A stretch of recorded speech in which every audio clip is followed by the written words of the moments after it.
Never start your night thinking everything's going to be fine, because that's when the weird stuff creeps in and decides to ruin your whole week. I've got 3 true horror stories today that'll make you second guess every shadow, every creak, and maybe even that friend you haven't seen in a while.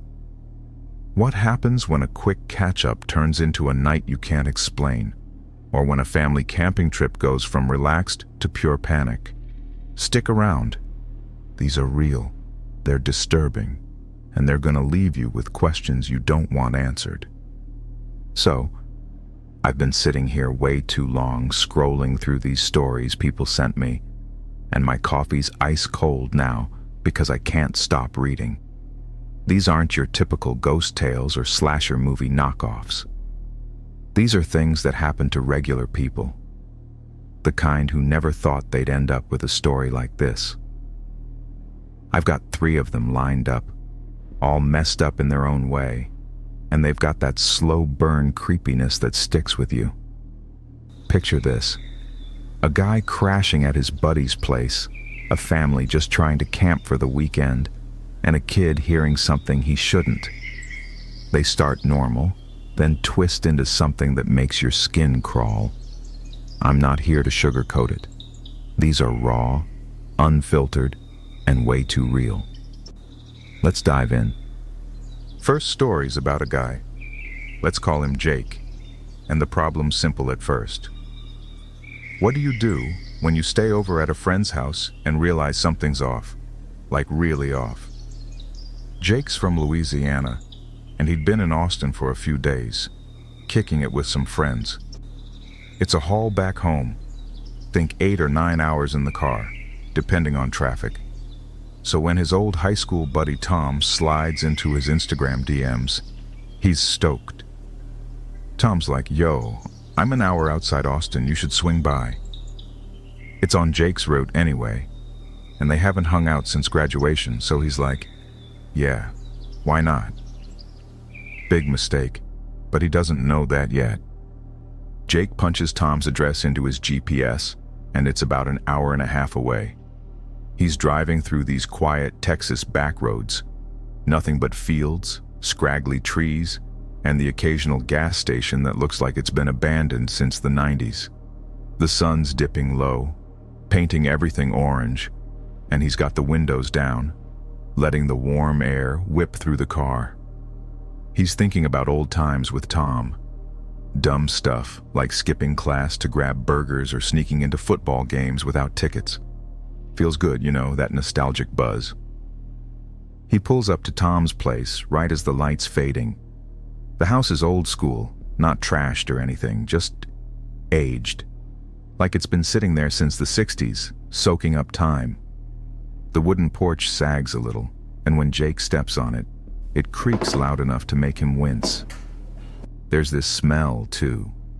Old wood mixed with something earthy, like wet leaves, or a cabin nobody's aired out in years.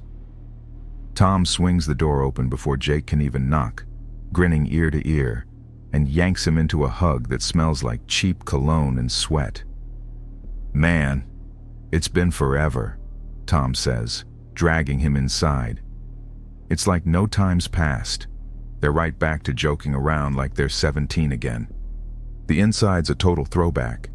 The living room's got this mustard yellow couch with faded cushions, a coffee table that's scratched to hell, and a shag rug that's probably hiding decades of dust. Every step Jake takes, the hardwood floors groan like they're mad he's there. It's not creepy exactly, just weirdly charming, like stepping into a museum of someone else's life. They plop down, crack open a bottle of whiskey, some cheap stuff Tom swears is good enough, and start catching up. Jake's telling him about his job at this auto shop, how he's been fixing up an old Mustang in his spare time. Tom's going on about his gig at a hardware store, how he's been tinkering with random projects in his garage.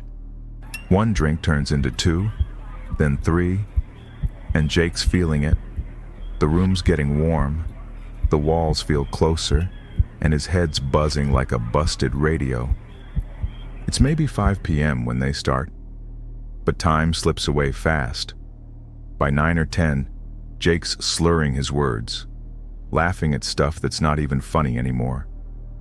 Tom's matching him shot for shot, and they're deep into reminiscing. Old girlfriends, fights they got into. That one time they almost got caught TPing the principal's house. The whiskey's hitting hard, and Jake's eyes are heavy when Tom leans back and says, "Dude, you're not driving back like this. Crash here tonight." Jake knows he's right. Those back roads at night half drunk? No chance. "Yeah, okay," he mumbles, rubbing his face. "Couch cool?" Tom waves him off. "Nah, I've got a spare room. Nothing fancy, but it's better than this lumpy thing." They order Chinese food, greasy lo mein, soggy egg rolls, and some fried rice that's more soy sauce than rice. It's delivered by this tired-looking guy in a beat-up Honda, and they eat straight out of the cartons, sprawled on the couch. Jake's stomach's full, his head's swimming, and he's ready to crash. Tom leads him down this short hallway, past a bathroom with cracked tiles and a kitchen that smells like burnt coffee.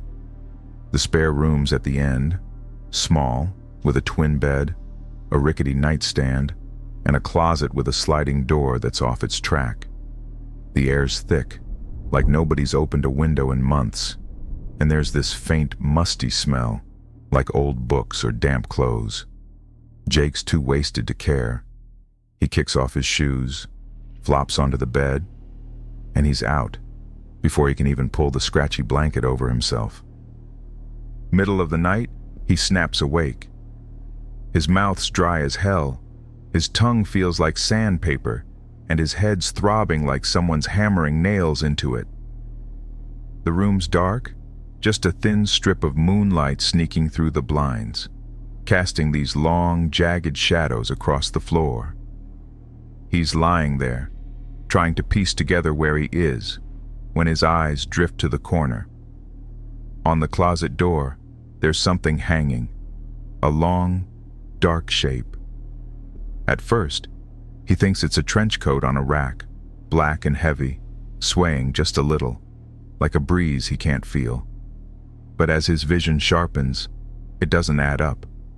The top's too wide, like shoulders, and the bottom doesn't flare out like fabric should. It's too solid, too still. His heart starts pounding, loud enough he swears it's echoing in the room. He doesn't remember seeing that when he stumbled in, but he was hammered. Maybe it was there all along. He rolls over, facing the wall, telling himself it's nothing, just a coat. Tom's old junk, but his brain won't let it go. He peeks again, still there, same shape, same weird vibe. He squeezes his eyes shut, takes a shaky breath, and tries to force himself back to sleep. He's drifting, half dreaming about driving those back roads, when he hears it. A slow, soft creak, like someone stepping on the floor, testing their weight. His eyes fly open. Dawn's creeping in now, turning the room this dull gray, and he whips his head to the corner. The coat's gone. Nothing. Just an empty closet door, slightly ajar, showing a sliver of darkness inside. Jake's up in a flash, head spinning, stomach lurching from fear and leftover whiskey. He stumbles down the hall, bare feet slapping the cold floor, and bursts into Tom's room. "Dude, wake up!" he hisses, shaking him. Tom groans, rolls over and mumbles, "What's your deal?" Jake's breathless. "The coat. The black trench coat in the spare room. It was hanging there, looked like a freaking person." Tom sits up slow, rubbing his eyes, hair sticking out everywhere. "What coat?" "I don't have a trench coat, man. No rack in there either." Jake's gut twists. He waits for Tom to crack, to laugh and say he's messing with him, but Tom's face stays blank, confused. They head back to the room together, Tom shuffling behind in mismatched socks. Jake points to the corner. Empty. No coat, no rack, just dust motes floating in the weak morning light. "It was right there," Jake insists, voice shaking.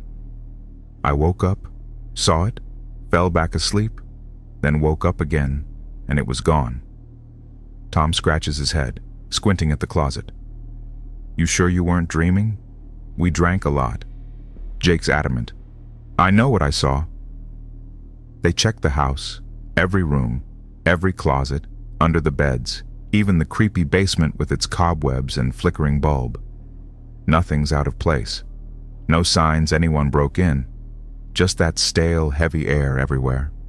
Tom's leaning toward it being a drunk hallucination, but Jake's not buying it. He grabs his stuff, thanks Tom for the night, and peels out as soon as the sun's fully up. The whole drive back to Louisiana, hours of highways and gas station stops. He can't shake it. That shape in the corner, the creek, the way it vanished. Tom never admitted to a prank, and Jake's not the type to see things. So what was it? A trick of his blurry mind? Or something standing there, watching him sleep, waiting for him to notice? Next up's a family trip that goes from chill to chaotic real fast. This girl, Sarah, was 18, on a road trip in Sweden with her parents and her friend Anna. It's a long haul, 8 hours from home, and they're headed to a theme park, planning to camp out along the way. They've got tents stuffed in the trunk, but no reservations, because her dad's the we'll figure it out type.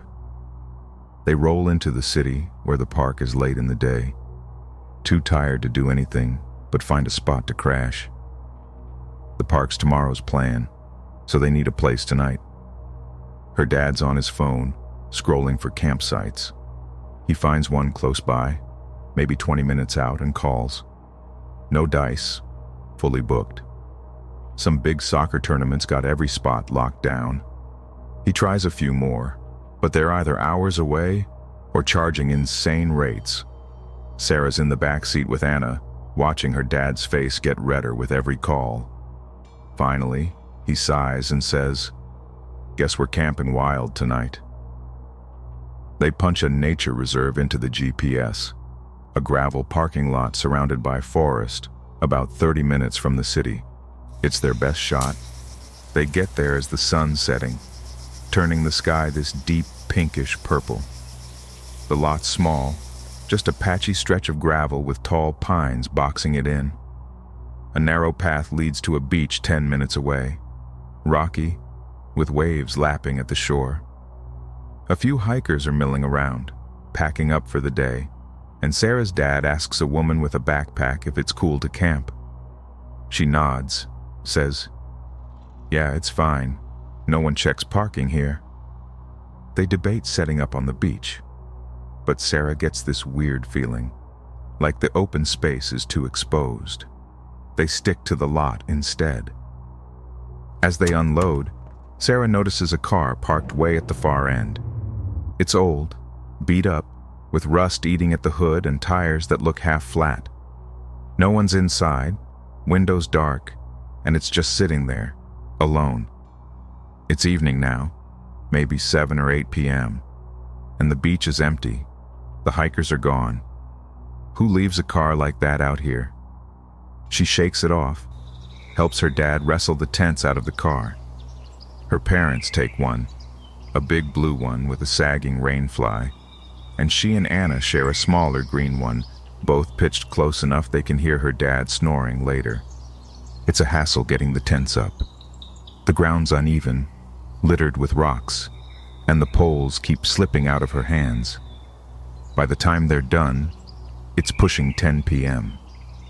Sarah and Anna crawl into their tent, pile up blankets, and turn it into a little nest. They're watching YouTube on Sarah's phone, random vlogs about Swedish food, laughing at the bad subtitles, eating chips and gummy worms from a gas station haul. It's cozy, almost fun, until midnight rolls around. They're scrolling TikTok, half asleep, when, clang, a sharp metallic sound cuts through the quiet, like a shovel smacking gravel. They freeze, staring at each other. "What was that?" Anna whispers. Sarah's heart's already racing. They don't dare look out. Just sit there, listening. Another clang, louder. Then a trunk slams shut. It's coming from that junky car. Tires screech, gravel flies, and it's gone, speeding off into the dark. Sarah's hands are shaking as she texts a friend from a nearby city, telling him where they're at. He replies fast, "That beach? Stay away. Gang stuff goes down there all the time." Her stomach drops hard. They had no clue. She shows Anna, and they're both wide-eyed, clutching their phones like lifelines. 10 minutes crawl by, and they're starting to breathe normal again when a scream rips through the woods. Loud, raw, like a guy's in serious pain, or worse. Sarah grabs her phone, texts her mom. "We just heard a scream." No answer. She calls, waking her up. "Mom, something's wrong. We heard a scream." Her mom's groggy, says she didn't hear anything, tells them it's probably nothing. But Sarah's not convinced. Then, footsteps. Slow, careful, crunching on the gravel, circling their tent first, then her parents, then stopping by the car. Sarah and Anna huddle under the blankets, phones off, barely breathing. The steps pause, and it's dead silent, like the forest is holding its breath too. Headlights flash, the same car's back. Its engine rumbles low, beams cutting through the tent fabric. They duck down, hearts hammering, as it idles for what feels like forever. Then it peels out again, tires squealing. 5 minutes later, a police car tears down the road, lights flashing, chasing after it. Sarah and Anna don't sleep. They pile into the locked car. Sarah staying up till 5 a.m., staring into the dark, waiting for something else to happen. Nothing does. But the fear's still there, heavy as the fog rolling in. Morning hits, and they're all wrecked. Sarah tells her mom everything, and she admits she heard footsteps too. And this creepy, raspy breathing, like something out of a slasher flick. Her dad slept through it all, clueless. They pack up fast, tents half folded, and get out of there. The theme park's fun, roller coasters, cotton candy, but Sarah can't shake it. That night, she digs online and finds out a guy was stabbed to death in that forest a few weeks back, gang-related. 2 others went missing from that beach, never found. Was that scream someone's last moment? Who was creeping around their tents? She'll never know, and that's the worst part. Last story's from a kid's eyes, and it's the kind that sticks with you. Mikey was 6, sharing a big upstairs room with his brother Keith, who's 8. Their parents sleep downstairs, and bedtime's strict, 8:30, no exceptions, or their dad's yelling. The house is old, 2 stories, with creaky stairs and windows that rattle when the wind picks up.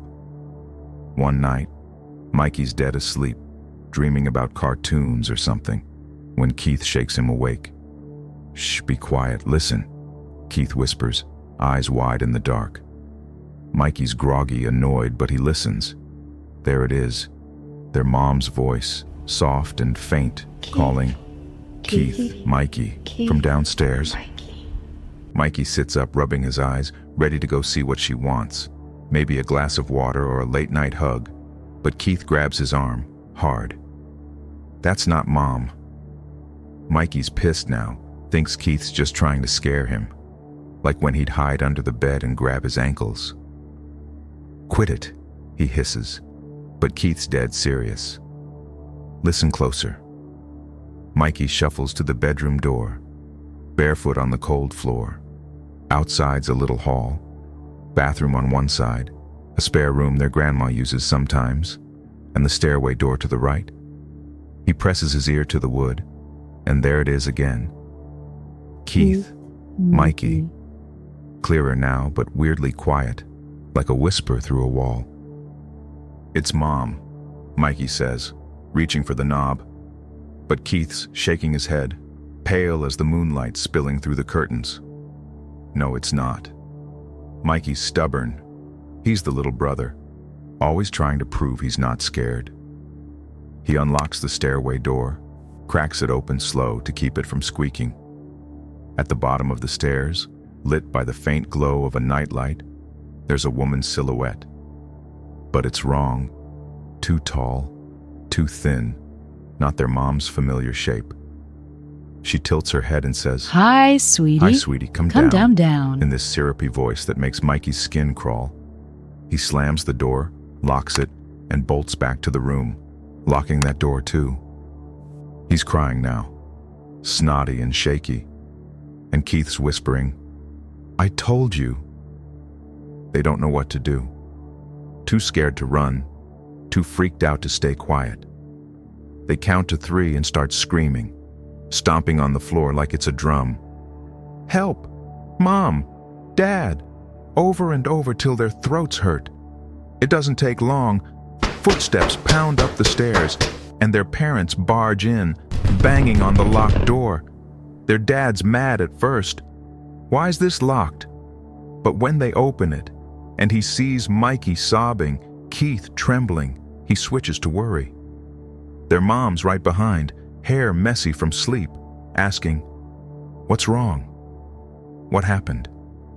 They spill it. The voice, the woman, the stairs. Their mom's face goes tight and she says, "I wasn't downstairs. I didn't call you." Dad grabs a baseball bat from the closet and checks the house. Every room, every corner, even the crawl space under the porch. Nothing's there.